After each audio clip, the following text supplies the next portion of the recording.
Imagine that day by day, your field of vision becomes slightly smaller, narrowing or dimming until eventually you go completely blind. We tend to think of blindness as something you're born with, but in fact, with many diseases like retinitis pigmentosa and Usher's syndrome, blindness can start developing when you're a kid, or even when you're an adult. Both of these rare genetic diseases affect the retina, the screen at the back of the eye that detects light and helps us see. Now imagine if the eye could regenerate itself so that a blind person could see again. To understand if that's possible, we need to grasp how the retina works and what it has to do with a multi-talented creature named the zebrafish. The human retina is made of different layers of cells with special neurons that live in the back of the eye, called rod and cone photoreceptors. Photoreceptors convert the light coming into your eye into signals that the brain uses to generate vision. People who have Usher's syndrome and retinitis pigmentosa experience a steady loss of these photoreceptors, until finally that screen in the eye can no longer detect light, nor broadcast signals to the brain. Unlike most of your body's cells, photoreceptors don't divide and multiply.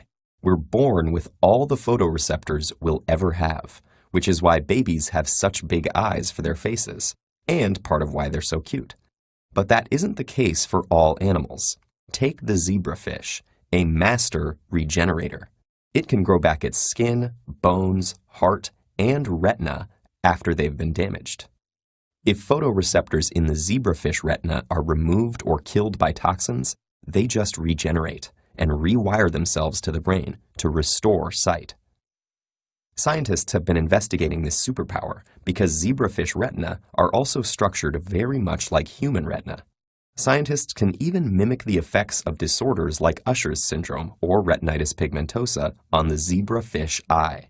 This allows them to see how zebrafish go about repairing their retinas, so they might use similar tactics to fix human eyes one day too. So what's behind the zebrafish's superpower?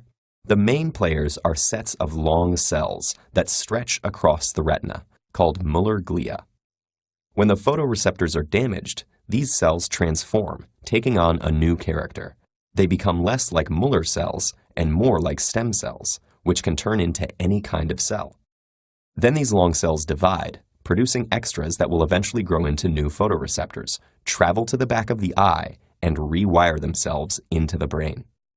And now some researchers even think they've found the key to how this works, with the help of one of two chemicals that create activity in the brain, called glutamate and aminoadipate. In mouse eyes, these make the Muller glia divide and transform into photoreceptors, which then travel to the back of the retina, like they're replenishing a failing army with new soldiers. But remember, none of this has happened in our retinas yet. So the question is, how do we trigger this transformation of the Muller glia in the human eye? How can we fully control this process? How do photoreceptors rewire themselves into the retina? And is it even possible to trigger this in humans? Or has this mechanism been lost over time in evolution? Until we tease apart the origins of this ability, retinal regeneration will remain a mysterious superpower of the common zebrafish.